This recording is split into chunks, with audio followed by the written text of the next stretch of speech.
ये image Jared टेंडलर की किताब the mental game of trading के एक पन्ने की है। यह हिस्सा मुख्य रूप से इस बात पर केंद्रित है कि एक ट्रेडर अपनी खराब परफॉर्मेंस, जिसे सी गेम कहा गया है, को कैसे सुधार सकता है। यहाँ इस पेज का मुख्य विश्लेषण दिया गया है। 1. सी गेम पर ध्यान दें। लेखक का मानना है कि सीखने का सबसे आसान और फायदेमंद तरीका अपनी सी गेम, आपकी सबसे खराब ट्रेडिंग परफॉर्मेंस को सुधारना है। अगर आप अपनी 3-4 सबसे बड़ी गलतियों को पहचान लें और उन्हें कम करें, तो आपकी ओवरऑल ट्रेडिंग में बड़ा सुधार आ सकता है। 2. इंचवर्म कॉन्सेप्ट और बैकएंड।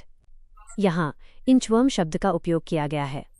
ये टेंडलर का एक मशहूर कॉन्सेप्ट है, जहाँ परफॉर्मेंस को एक कीड़े की तरह देखा जाता है, जिसका अगला हिस्सा ए गेम और पिछला हिस्सा सी गेम होता है। तरक्की करने के लिए आपको अपने पिछले हिस्से बैकएंड सी गेम को आगे खींचना पड़ता है। 3. Mental hand history. यह इस पेज का सबसे महत्वपूर्ण हिस्सा है।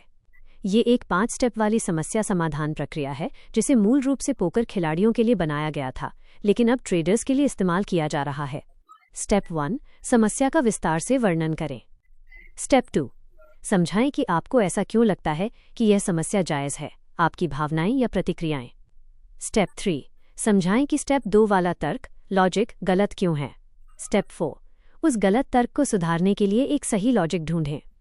स्टेप 5, समझाएं कि वो सुधार, करेक्शन सही क्यों है।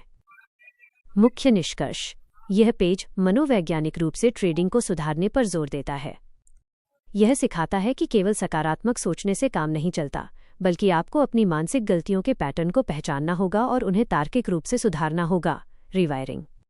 क्या आप चाहते हैं कि मैं इनमें से किसी एक स्टेप को आपकी किसी खास ट्रेडिंग समस्या, जैसे फोमो या रिवेंज ट्रेडिंग पर लागू करके समझाऊं?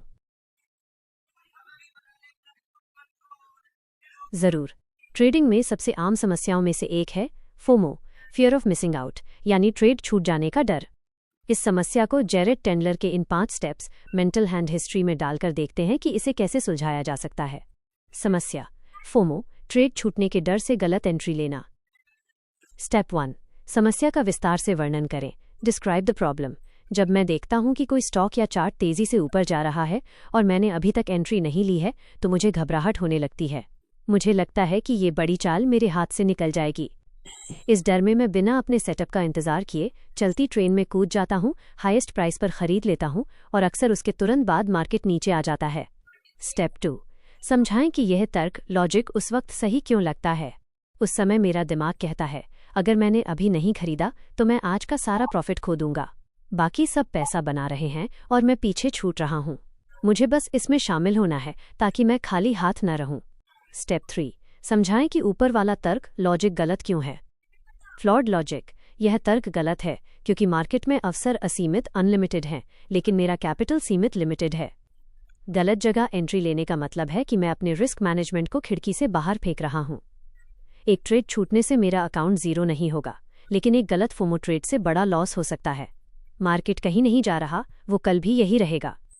स्टेप 4, उस गलत तर्क के लिए एक सुधार, करेक्शन ढूंढें। नया तर्क ये होना चाहिए, मेरा काम हर मूव को पकड़ना नहीं है, बल्कि केवल उन मूव्स को पकड़ना है जो मेरे ट्रेडिंग प्लान और एज के अंदर आते हैं।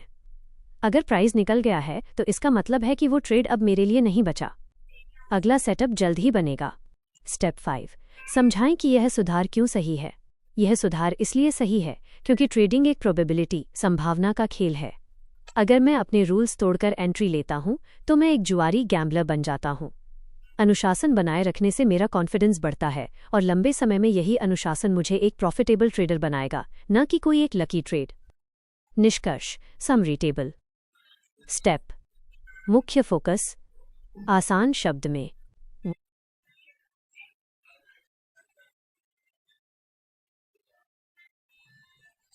हाँ बिल्कुल, इस फोमो एग्जाम्पल को एक YouTube वीडियो स्क्रिप्ट में बता